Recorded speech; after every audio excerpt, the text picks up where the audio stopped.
This is the Astro Observers for January 20th or 2021.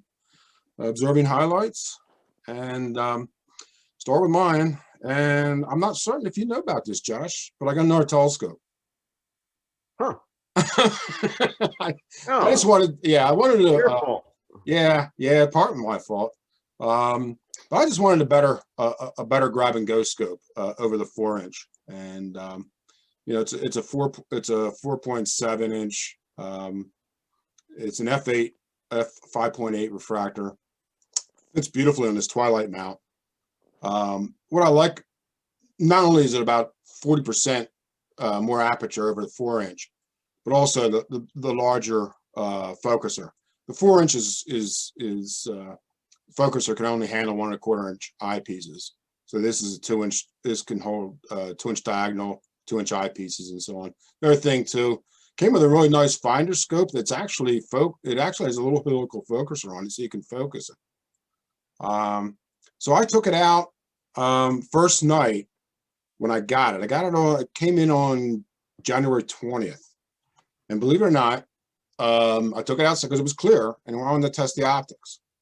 And it was half moon that night, and I put it on the moon, and it was impressive. It really was. You know, it's always like when you get a new telescope, no matter what, you always wonder, okay, how good are the optics? You know, is it going to be, you know, good enough for you? You don't have to send the scope back for another scope, whatever like that. But it turned out pretty good. Actually, I actually pumped up the magnification and looked right there in the terminator of the moon, and just followed it all the way down with the slow motion controls, and about 150 power.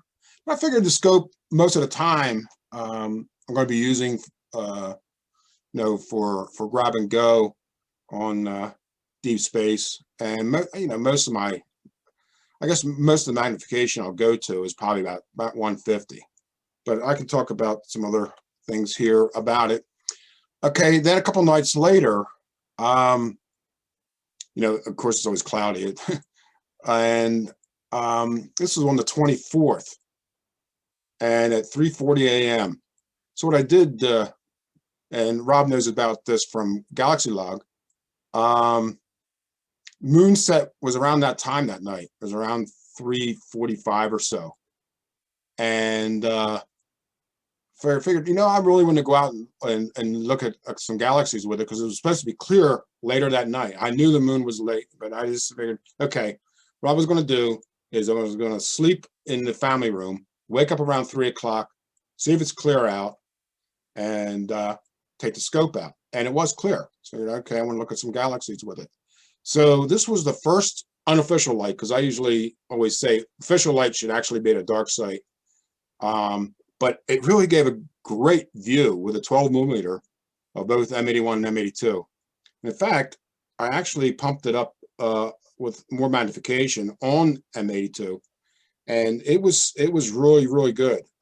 You could see a lot of modeling, some of the star clouds that are in it. You could see the dark lane, so it was a nice view. And then around 4 a.m., I noticed that Corvus Virgo area there was pretty much close to meridian, or around that. Pretty, I would say, Mount Meridian. So I figured, oh, well, let's look at the sombrero. So this is a near view image I have of the sombrero, and it gave a great image. This is with a 12 millimeter, about 58 power. And I actually then put a 3.2 millimeter in that I have, and it actually gave a pretty darn good view of the sombrero. But what I was looking at the stars around the sombrero, and they were nice and tight. They were nice and crisp. And so I'm thinking, okay, this is actually a pretty good optics in this telescope. So I was impressed by it. My thing is that I like a refractor for grab and go, because you don't have to worry about collimation. Setup is like 5 minutes, and of course taking it down this was actually the last thing I looked at. This was actually my last view. I pulled out the the 3.2 and put the 12 millimeter back in just to look at this again. And I said, this is great. Nice view. But going back to that, I think it has enough aperture to actually see some nice detail from even at the skies I have here at the winery. But you know, it'll be interesting to see what it looks like at a dark site. But I'm thinking that it'll also be a sidekick to one of the larger scopes that I take up to the dark sites. So, you know, I'm kind of anxious to see what it does in the dark site. I think it's going to be pretty neat to take it on wide field sweeps like through the Virgo cluster and stuff, or even the Milky Way in the summertime. So that's what this is going to be for. So, and that's it for me. Now, Karl, you kept that at pretty low power. Did you do any other observations at higher power? Just that one where I put the 3.2 millimeter in, and you know, and the sombrero looked actually really good. Wait, the sombrero, you had it? Yeah, the sombrero, I had it. Okay, yeah. okay. Yeah, I had the 12 millimeter in. I found it with the 20 millimeter, and then I put the 12 millimeter in. Really looked good, and I thought, okay, this is going to be the real test is going to be, you know, see how good the optics are. Pump the power up a bit. And I put that 3.2 in, and I think the 3.2 is somewhere close to 220 power on that telescope.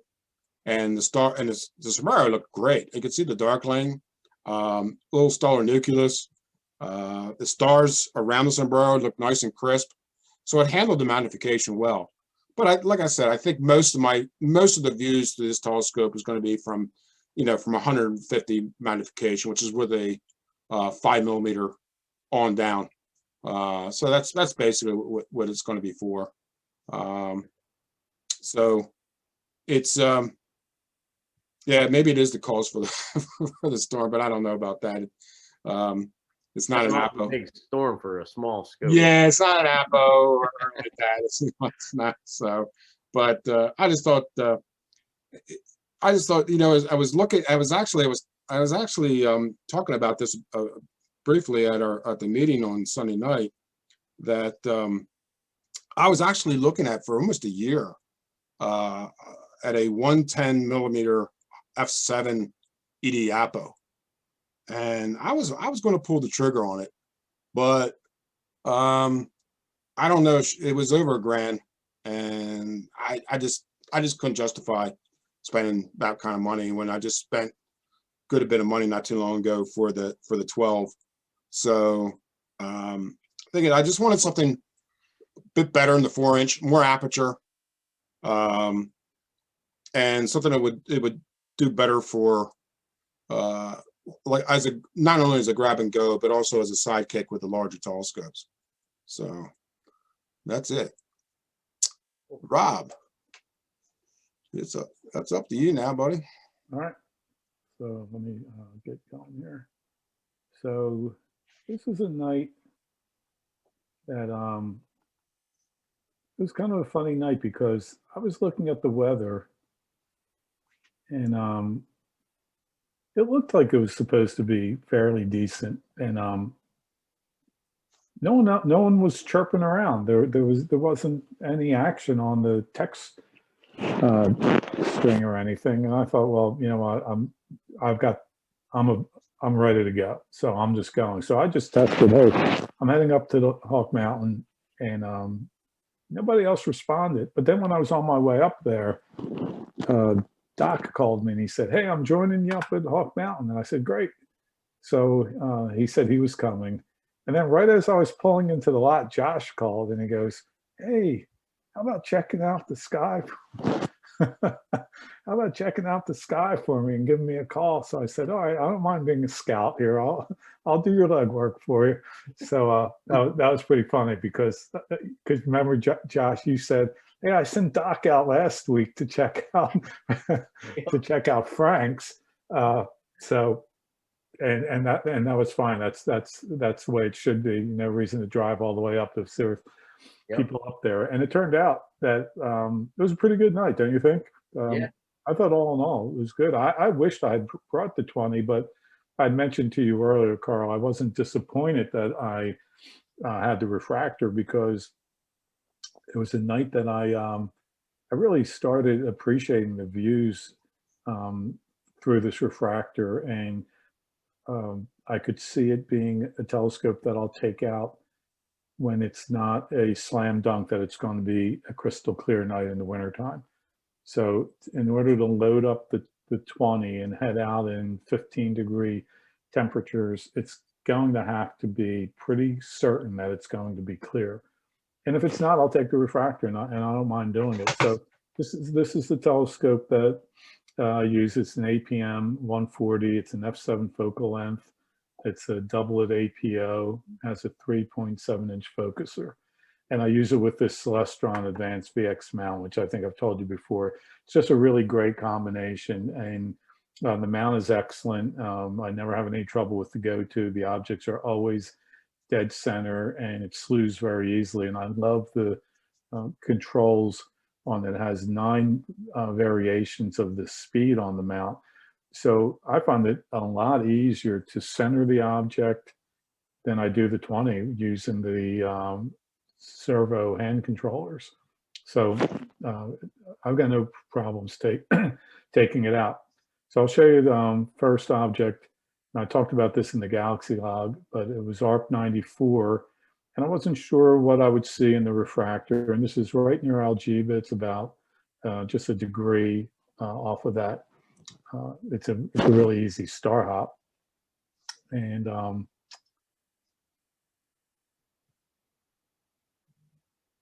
so this is the pair. This is 3226 and 3227, and they are. Hang on for a second. My screen a little position better.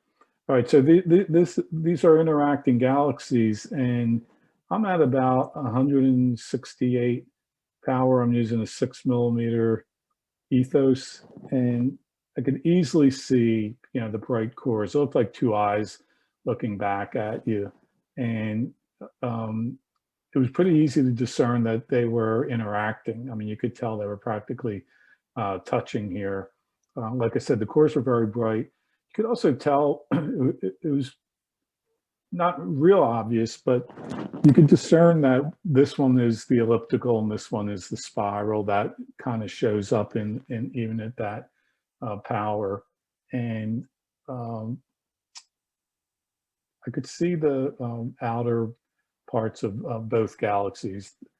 So I thought this was a pretty impressive view for the refractor. I mean, usually this is the type of object that I would look at in my 20, but I was really amazed at how much I enjoyed this view. So, I'll revisit it in the 20, but, I know you always used to say, Carl, that refractors are not just for planets and the moon, and, that they can be great deep sky objects. And this was just a stunning view. So I was real pleased with that. And, so when I take this out, I would go for more even fainter objects than this. These are like 10 and 11 magnitude. So well within the reach of the 5.5-inch refractor. So that was a real nice object. Then I went to M67, and man, I don't know where this object has been in my life, but I just, sky. What's that? It's been in the sky, Rob. Right in front, right under my nose, right above my nose, I guess, not under my nose. I know I viewed it before, but there was something about viewing it that night. I just got a really good view at it, and it's a really easy star hop, and it's also you can see it in binoculars. But this is about the kind of view I had into it. It's pretty bright. You can see it's not just about 7th magnitude. I had it at 122x. But the really neat thing about it is, first of all, I don't have a color image of it here, but there are some blue and gold stars in there, so it really stood out in the refractor, especially just how pinpoint it was. And I was able to resolve the stars, which was nice. the other thing, I'm going to enlarge this. The other thing that was really cool though is, let me see if this will work. I guess I can't. There's a lot of these, like, I don't know, can you see my cursor there? Mhm. So there's like a lot of these little groupings of stars. They're like little, like, I don't know, like globules. You know what I mean? Right. And it's really kind of neat to see how they're positioned, and there's a number of them. So it's kind of neat to kind of dance around in there and see these little pairings. I wish I could get this screen a little bigger, but I can't do that. Yeah, it's really neat pairings of stars. It's one of the oldest, it's a really old cluster, which is Right. really cool. I was reading about it. It's a very old cluster, and it's actually not in the plane of the galaxy. So you're not looking through as much dust as you do for normal open clusters. About 100 stars in it. So I'd actually want to look at this under the 20 in a low power wide field view to see how it compares to this. But it was a really, really excellent view. I was really excited looking at this, and I was just getting more excited with each object as I looked at these objects with the refractor. So this is a very good refracting object. I was going to say, yeah, I was going to say to you, Rob, you know, in cancer, you have, of course, the Beehive M44, Beehive, which is more of a binocular object. Yeah. You know, it's beautiful binoculars like that, where this is more of the telescopic, right? You know, object. Yeah, but you're correct. This is a really nice open cluster. And Josh, I meant to mention too, for the next time we go out, speaking of the Beehive, you know how we were talking, Doc had sent me, I know he was checks in with you, Karl, and probably you too, Josh, about the galaxies in the Beehive. Mhm. But there's a few PGC galaxies in this M67 that you could probably track down, 16th and 17th magnitude. Okay. So yeah, I'll get after that. that could, yeah, I'm going to give it a try too. I mean, that 17th pushing it from like Hawk Mountain for me, or at least for my eyes. But 16th I could probably get, but 17th from there. What's that? I highly doubt you would get 17th. Yeah. I'd say that's really pushing it. You know, maybe from the edge, high knob, but yeah, not from. But anyway, so you should check that out the next time you're out, because I thought that could be pretty cool. Instead of you know, splitting the Beehive, you can split M67 and pull up some galaxies in there. Yep. And then I went to NGC 1535, the Cleopatra's Eye in Eridanus. Really far south. It's like 12.5 degrees south, but this is really a I think it's underappreciated. Maybe it's just because it's so far south, and maybe if it was further north, it might be, you know, competing with like the Blue Snowball and the what's the Crystal Ball? What's the one in Delphinus? Is that the 6905? Yeah.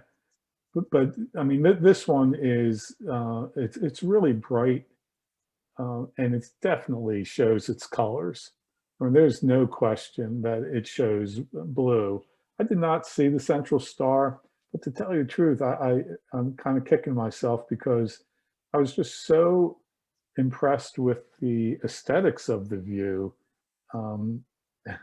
that I just kind of stared at it for like 5 minutes and just appreciated what I was seeing. So it was like I got so overwhelmed with how pretty it was that I lost my observing focus and didn't even, you know, like dig into putting it under real high power, trying to see the central star, trying to pull out any other structures in it. And I think it's something that I have to get used to with the refractor. Like with the 20-inch, I'll always do that, and I'll keep pushing the power and I'll keep pushing it to try to see it. But what I'm finding with the refractor is I get these like really pretty views because the stars are so pinpoint and the colors jump out a little more, that I just get kind of locked in and I just enjoy the view for what it is. So I just had a good night viewing that and enjoying just how pretty it is and how colorful It is. So it's an object that I think more people should look at, but they probably don't because of how far south it is. Yeah. And then the When, last one, when what's you that? have when you have that view that is just so aesthetically beautiful that you kind of lose track of really, observing it in technical detail and, pushing different powers. I found those are the views that kind of become like the view of the night. And like Yeah. you remember it for a long time. You just get immersed in the view, Right. the visual experience. Right. You just enjoy it so much that you Right. kind of lose track of all the technical stuff you typically try to do with an object. And those are some of the neatest views that you Right. remember for a while. Right. Yeah. And I was mentioning to Carl, I said, I've had this refractor out for a number of times. There was something about that night where it just kind of like pushed me over the edge. And I don't know why. I mean, I've been using it for a year, not a lot, but I just started to just like really get like very locked in on how pretty the views were. Yes. So I could see like the next time out to try to say, okay, once, let the aesthetics set in and then keep pushing for some more. Yeah. And Yeah, I was going to say the same, Rob, back to when I was looking at the sombrero with the new scope. It was interesting to see it at higher magnification, but just taking it back down to 58 power with that 12 millimeter, just really gave that beautiful aesthetic view with the star patterns that are around it and so on, and just enough of really seeing the galaxy large enough just to give an overall great view. So I understand what you're saying then. yeah. Yeah, if I think about my comment earlier about, those views that you kind of get lost in, they typically are a low power view. Right. I think that's because there's something beautiful about, a black background and beautiful, colorful stars, and then a beautiful object in and of itself. It's just Right. And sometimes it's really nice to see the object in context to what's around it. yeah, Sometimes we don't do that when we're going under high power, but sometimes when you just sit back and you look at the object, it's almost like you're flying through space and you go like, oh my God, look what's coming up. It's a planetary nova. It's like the equivalent of like if you just see the moon in the sky versus seeing it closer to the horizon. right. There's something in the low power field where you, like you said, you have like a sense of reference to the starry background. Yeah. It's kind of like a appreciating really a fine artwork. Somebody's painting or something like that. That you look at the overall painting like that and the background that is used and so on. So yeah, it is kind of we have this artistic eye that we have as astronomers, especially when we've been in it for so long now and been observing for such a long time and doing so many nights and seeing so many objects, and then seeing these kind of views where it is the aesthetic view and it just kind of just blows you away. But I do tend to push power, but then back it off. But pushing power a lot of time is to see what kind of internal detail you can see in the object. But then you have that art eye that we all have as observers and like that, just to see, like you said, the aesthetic view of it all. So, Well, I'll give you an example of that. One that comes to my mind is the galaxy in Virgo that I go to all the time, 4762. mm-hmm. And that has that companion galaxy, Right, 4785, is that? 54, I think it is. 4754, I think it is. Yeah, okay. I think I hardly ever look at that 4762 under high power. I mean, I have, and I've kind of dove into it, but most of the time I'm looking at it under medium power and getting both of those galaxies in view. It's kind of like M81 and M82. I think I look at them more as a pair than I've ever looked at each one of them individually. It's just kind of like you get that aesthetic. And that's a good segue into the last object. And, this is one of my favorite galaxies. You guys both know this. But right before we were getting ready to close down, I thought, pull up 2683 just for, kicks. I said, I'll say goodnight to the evening with 2683. And I forgot when I pulled it in, it was dead at zenith. and my telescope was it was pointing straight up like this. And I was actually getting nervous because I went and double checked all the clamps on it to make sure, before I set it like that, I wasn't going to lose anything. And I had to get down really low to do it. And I've looked at that galaxy 1,000 times, and this is about like what the view looked like through the refractor, and it just blew me away. And again, this is a low power view compared to what I'm used to looking at it with through the 20, and it did not faze me at all. I did not need higher power to appreciate that view. And, the core was bright. You could see modeling in it. And I was telling Karl, Josh, I really like this little asterism down here. And first of all, it created this like very aesthetic image, and it kind of like had my eye dancing back and forth. And I think that I think it was enhancing the image to have these bright stars down there, because they weren't too bright to take away from the image, but they were somehow, I think, like when my eye was attracted to these stars, I was picking up averted vision on the galaxy, but I was enjoying the view of this little asterism, and the combination of those two, I think it enhanced the view more than if these stars weren't in the view. And I don't get that in the 20-inch telescope. In the 20-inch telescope, you're just not going to get that same kind of starry background. Yep. So I just came away thinking, like, we all have our toys, and we're all fortunate that we, have what we have for this hobby. And I just came away thinking, like, it's not like a letdown to say, well, I can't take the 20-inch out tonight. I'm only going to take the 5.5-inch refractor out. Like, oh my God, what a poor me, like, how will I survive the evening? The views were stunning, and I just got a more appreciation for both types of views, through the reflector, through the refractor, high power, low power, wide field, and appreciating the contrast of those refractor views. So that's it.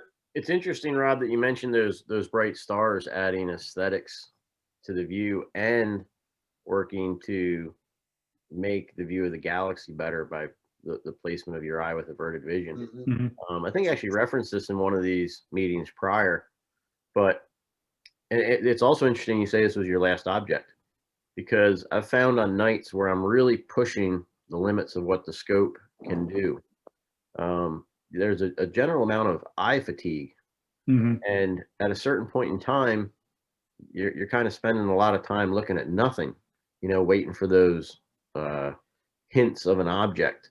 And I've always found if there's some pretty bright, colorful stars in that field of view when I'm doing that, it makes it much easier and actually improves my view of that faint object that I'm trying to catch hints and wisps of, because it gives your eyes something to focus on. And I know when I'm looking for the central star in the Ring Nebula, or looking to get more than the central star within the Ring Nebula, which I've done at times, there's a group of stars that sit alongside the ring. And I enjoy those because if I focus directly on those, it gives my eye something to focus on, to check the focus of the scope on, and it places my eye properly for averted vision to get the central star in the ring to be the brightest.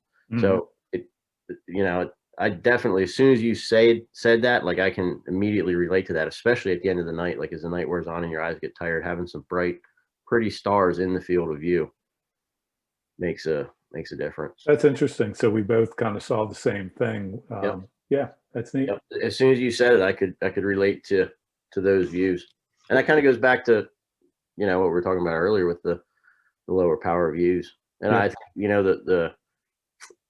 the views of, like, when I'm down in New Mexico or Texas, I think the views that I remember the most are those low power views that give you a lot of bright field stars, but you have the elevation, the clear dark skies, that you can still pick up a lot of detail at low power. Mm-hmm.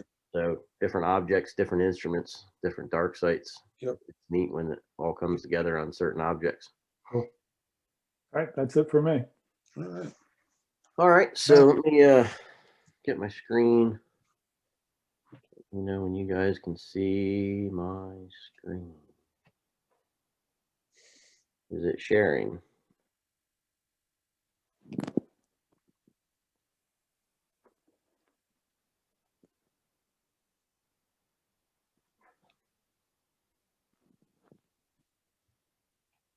All right, You don't have it up there yet? here we go. There you go. Okay. Happy man. Yeah. All right, so these are my two scopes, and this is the first dark window where I really got an opportunity to use the little guy, the 12.5. The 25 has been down for some maintenance, so I didn't really even have the option to take that out. So I took the 12.5 inch up to Hawk Mountain. Now I went out on 2 different nights. The first night, the scene was absolutely atrocious. Some of the worst scene that I've actually ever experienced since I started this hobby years ago. It was interesting how bloated the stars would get. They would collapse back down rapidly, but they would never come to focus at all. And it was so bad, I actually sent a text message out to Bob Jorgensen, one of the other members who was at Blue Mountain Vista, and he was actually experiencing something very similar. So the first night I went out was really completely worthless. I spent a few hours out there, you know, hoping that things would improve, and just would not happen. 21 ethos, I mean, incredibly low power, and the stars were just immensely bloated. So second night was the night that Rob referenced when him and Doc were up at Hawk Mountain. I was up there, and proved to be a very good night. First chance I really got to use the 12.5 inch from a dark site on a decent night, and I was pleasantly surprised. So it was a little difficult to run Josh's Obscure Universe through a 12.5 inch, but there were some views there that were pretty unique, and I want to share 2 of them here. So I say in Josh's Obscure Universe, no Messiers are allowed. However, they are allowed if they present a unique experience.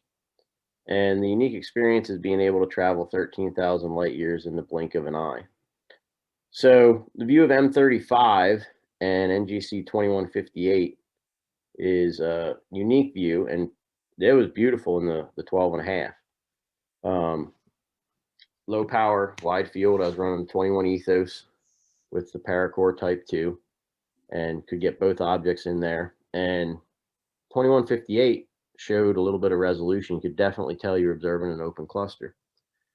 And you know, you talk about a field full of beautiful stars to look at. This is the one.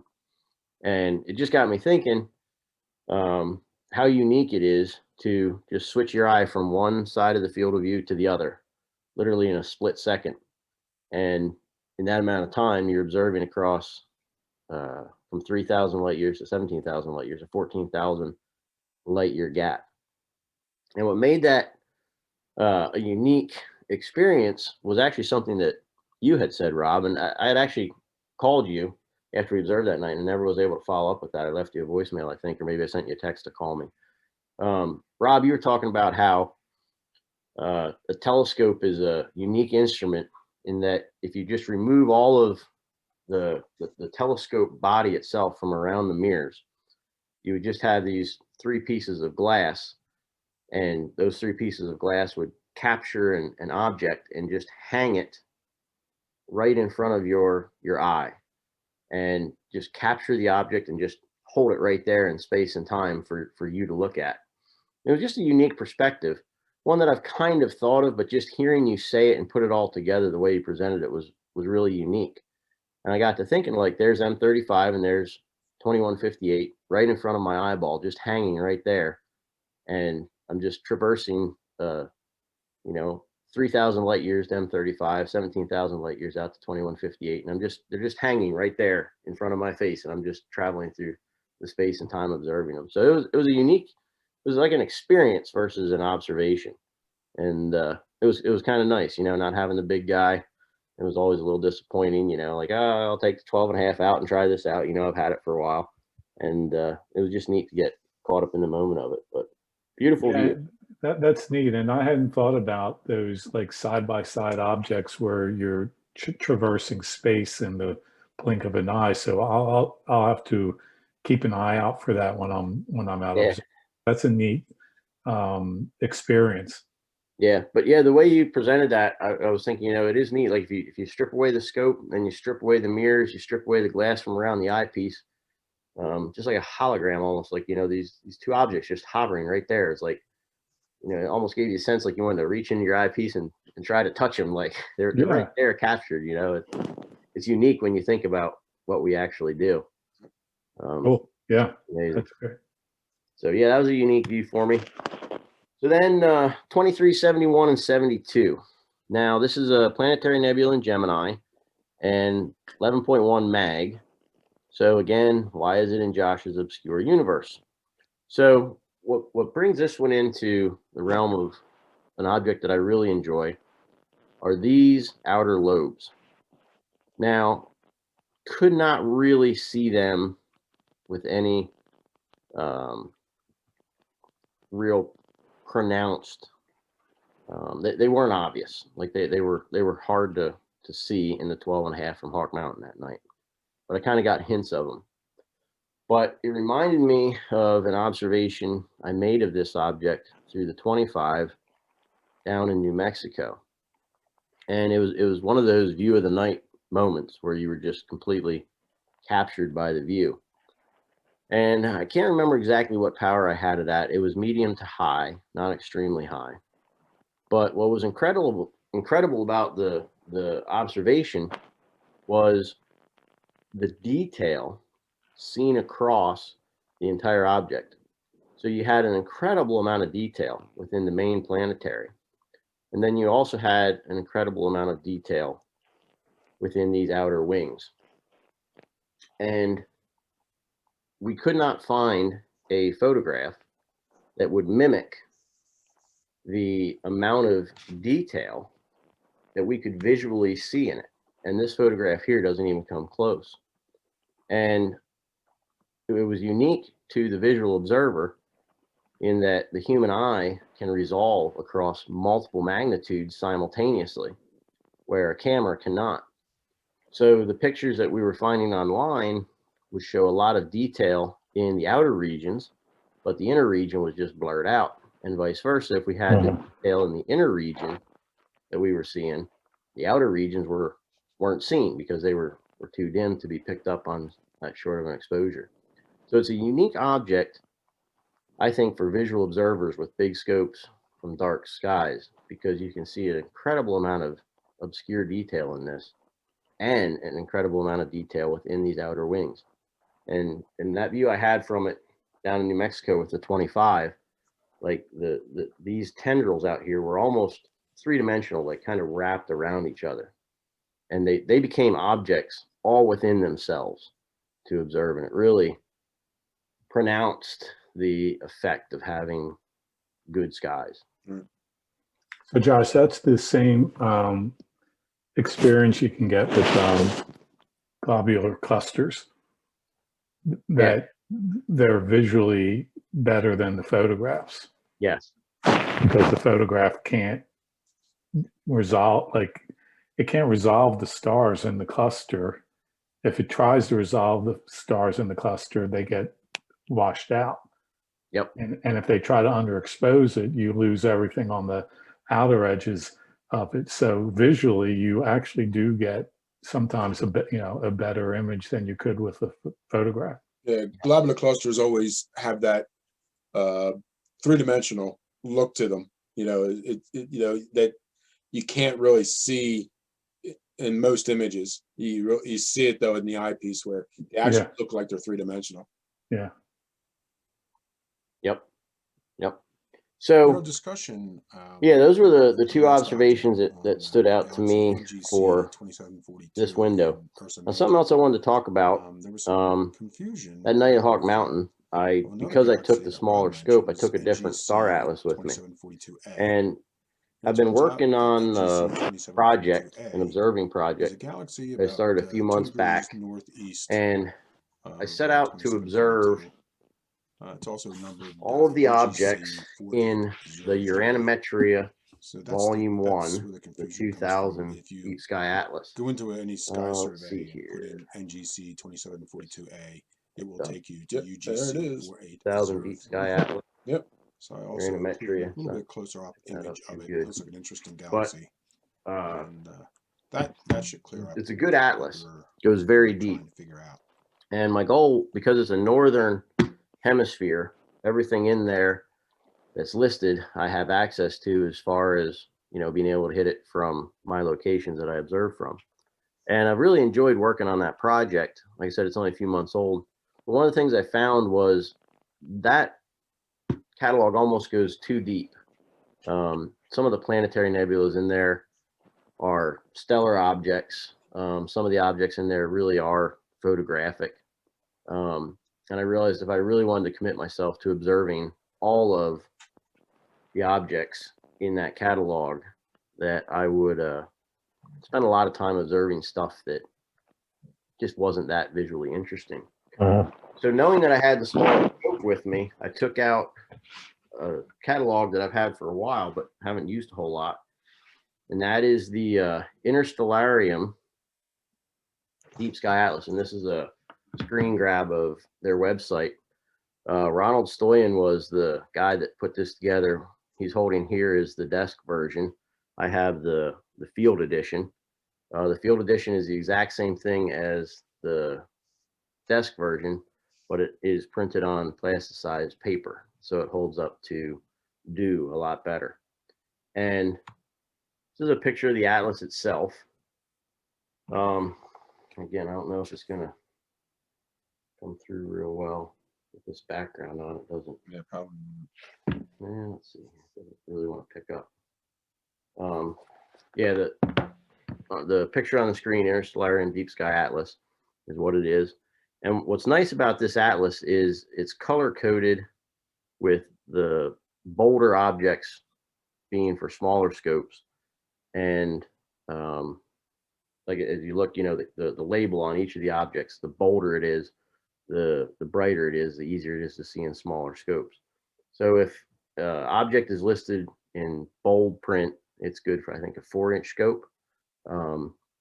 A little less of the bold print and you're in the 8 to 12 range. And then the finer print is, you know, 12 or larger. And then there's an even finer print for, you know, the big scopes like the 25. So if you go on the website and check that atlas out, you can get the full breakdown on, you know, how they've set it up. But it's really an atlas set up for visual observers. And I think what I'm going to do is I'm going to pivot from trying to observe everything in the Uranometria Volume 1 Northern Catalog to observing all the objects in Interstellarium Deep Sky Atlas that are above a certain latitude. And I got to go through and kind of pick what latitude I want to work up from so that I know I can get all those objects. But it was fun to, you know, because the 25 was down for maintenance, the 12.5 went out and the new atlas went out, and it was a neat experience because it kind of prompted me to maybe make a pivot in my big observing project that I had started working on. So I'm kind of looking forward to playing around with that a little bit and moving things in a different direction with the 25. And what are the pages like in there? Is it black background or white background? So the pages in the Interstellarium, it's a white background. Okay. So easy to see under a red flashlight. Yes, and actually this is set up, yeah, it just won't pick up with that background on the zoom. It is set up to look good under a red flashlight. So all the colors in there are printed with using it under a red flashlight in mind. That's interesting. Yeah. Yep. It like I said, it is a visual atlas for visual observers. So it was fun to get out with the 12.5 and get kind of prompted in some different directions, give me some new ideas and things to think about as far as the observing goes. And it was a good night despite not getting a lot of good opportunities and not being able to take the big guy out. Yeah. But yeah, I would highly recommend looking into this interstellarium. Yeah, I'm going to check it out. I still use the Sky Safari on my iPad, which I'm getting used to, and I'm getting used to the star images on there too. I've been able to star hop on it quite well, but I don't bring Uranometria out with me too much anymore, and I either should or I should replace it with something. So I will check this out. Yeah, I would highly recommend it. Like I said, with having the 12.5 with me that night, it was very handy to have an atlas that I could immediately just scan across the page, and there's super bold print.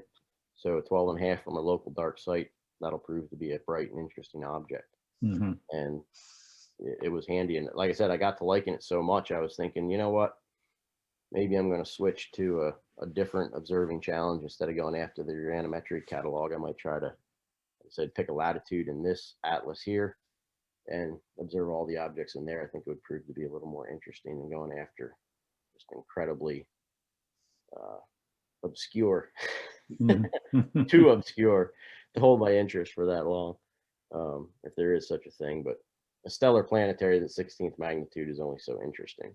Right. Yeah. An interstellarium does not really focus on that kind of stuff like the uranometria does. Yeah, definitely. So, but yeah, it was Okay. it was a good night.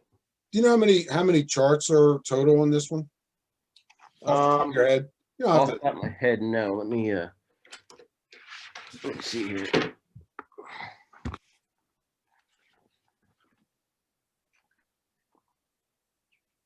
114, and then they have some individual, zoomed in areas. They Right. have, how many of those? Let's see here. 29 detailed maps Okay. and 114. Okay. And it's all sky, right? It's both southern and northern. Yes. Okay. And that's what I mean. Like the thing that I liked about the uranometria was if I set out to observe all those objects, I knew that I physically could as far as location goes. The interstellarium is southern and northern. So I'm just going to have to pick a latitude and say everything above that line. I want to try and get, and that I'm looking at that as a 20-year plus potential project. Right. The uranometria one was inspired by Steve Gottlieb, who observed all of the NGCs. Right. And I figured I'm not going to spend that much of my life under the southern skies. So I didn't want to tackle something that I knew I couldn't do because of my physical location. So I got to thinking, well, what's a big, decades long observing challenge?